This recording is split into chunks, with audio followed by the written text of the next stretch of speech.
Hi, I'm Matt Hernandez, and welcome to Let's Chat Books.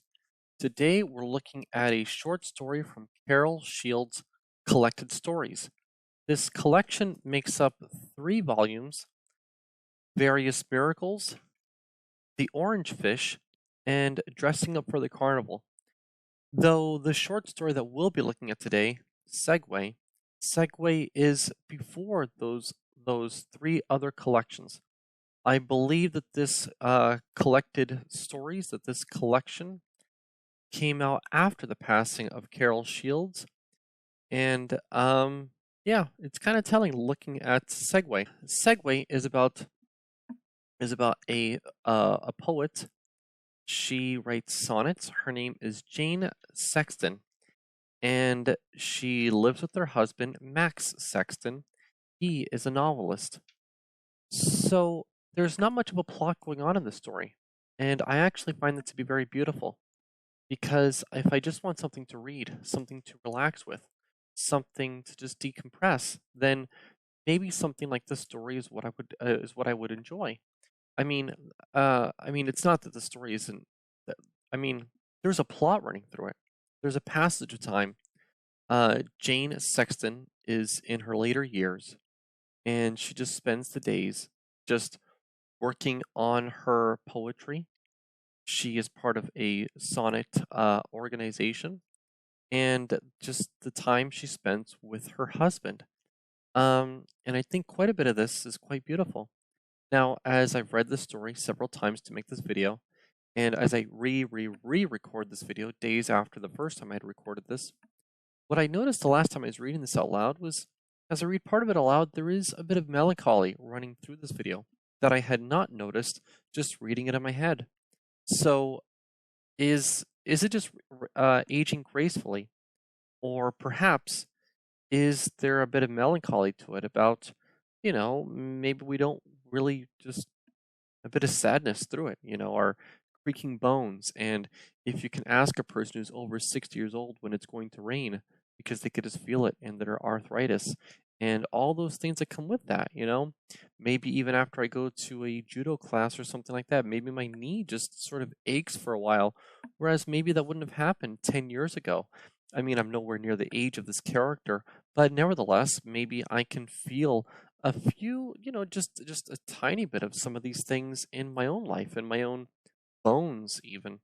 So, to try a new format, even though, my videos have gotten basically 0 views, I'm going to try to show the pages here on my left-hand side in a better format as I'm learning to edit a little bit. So let me find some of the parts in Segue that I thought were notable and read them out loud to you. Here on page 8. So page 8, and there are 2 different printed volumes of this Carol Shields Collected Stories.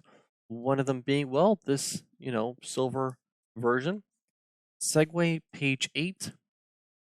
Somewhere, someday, probably soon, a scholar will write a comparative thesis on pre and post World Trade Center literature.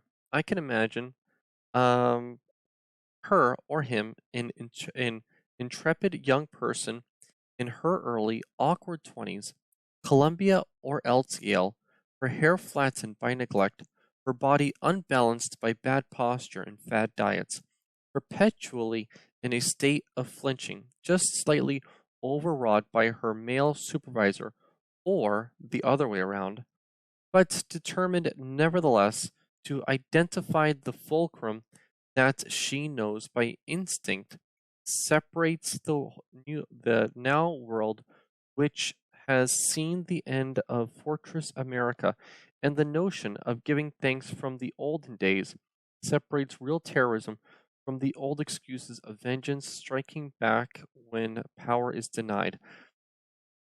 You know, it didn't strike me so much as so influential to the plot to have this paragraph in, but when this book would have been published, 2003, and it says introduction by Margaret Atwood, 2004, that um, that how right she was, and Though though maybe some of these feelings would have faded, people of my generation could definitely feel something, or the generation before mine could definitely feel something post and pre 9/11.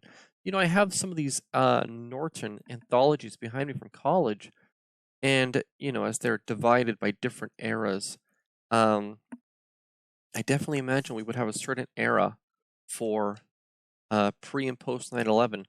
So maybe there would be one era of post modernity, and then the post 9/11 era, and whatever cynicism and everything that has to come with it. Okay, another one. On this edition, this is page 13. My aging body is me too, as well as the subject of my current sonnet. Only 2 years ago, the idea of aging belonged to the whole world. It was background. I hadn't been touched by it then. Now I am. Because I am tall and thin, I'm conscious of my bones, especially my hips, which are so shallowly buried, and also conscious of their curvature and sharpness. Often I feel like a walking ossuary. Shouldn't the exercise of staring at my body involve a little veneration? Well, yes. My knuckles have grown elaborate and curious, white and blue knobs in a setting of stringy flesh. I've learned to curl my hands in my lap, one inside the other, so that no one can see the wonder of their structure. No one but me. This paragraph really does stick out to me. I mean, um, I I've recently turned 37, and I do think about my age. Somehow having now two children and my age hit me pretty hard in a way that I was not so cognizant of before that. Am I now late 30s? If I'm now late 30s, does that mean I'm middle aged? If I'm middle aged, what does that mean for the rest of my life? So parts of this does kind of hit me, and especially in this paragraph. I mean, this is throughout the whole thing, but I feel like quite strongly in this paragraph.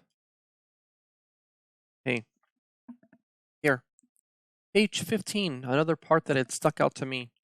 Congratulations, I said to Victor Glantz today as I handed over the gavel and welcomed him to the head of the table, where I always sit.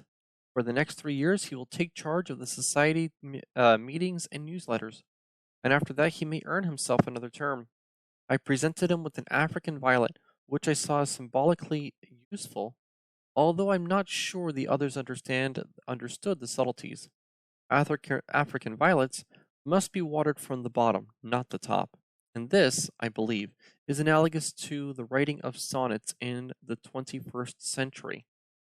This tells me that maybe Carol Shields, and it can be improper at times to put too much of the author into their own work, because I mean, if I was watching one video recently, a person said, "Oh, I don't like this person because they're racist." I don't know. I'm not familiar with the author and all that stuff, but I mean, I wonder how much of that Carol Shields put into it.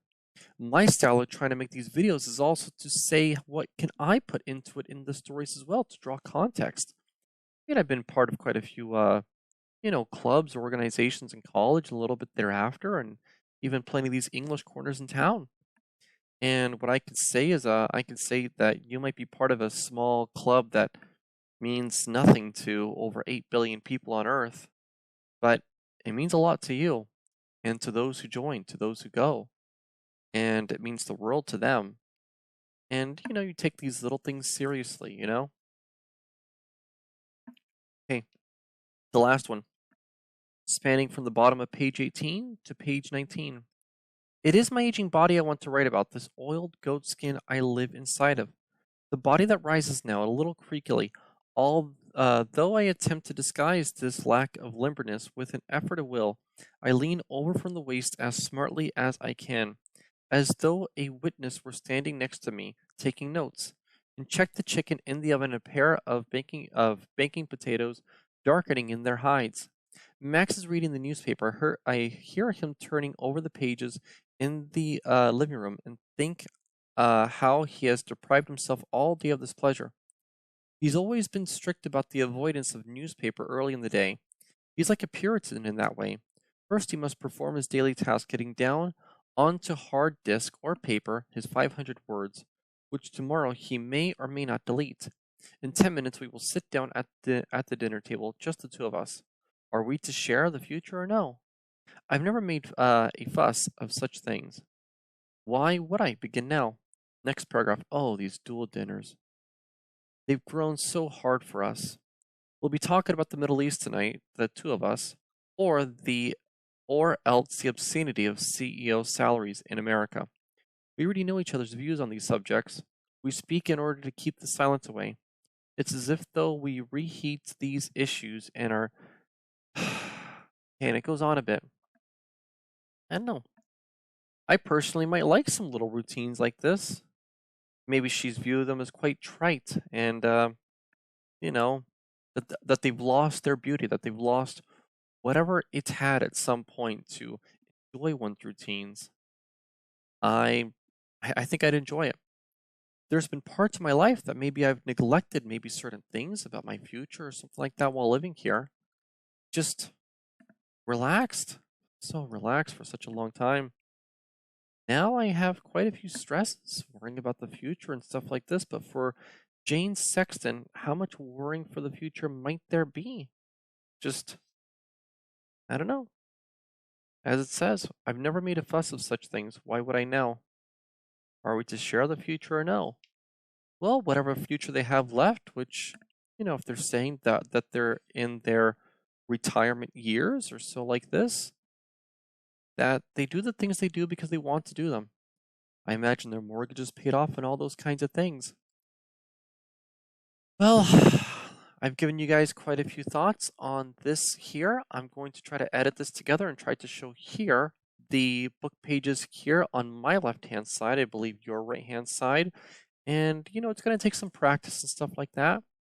Even just now, I'm re-recording this video, and I'm trying to be a little bit faster about it. So that way, yeah, but I've given quite a few thoughts, and I want to know what you think. I want to speak in a style of making these videos that is me having a conversation with you. Not only my thoughts. Maybe some books, some reading, some essays, some stories will provide that better than others. Than other stories. But I think that this story, for instance, is a pretty good one that we could have a lively discussion together. Thank you and have a wonderful day. Bye.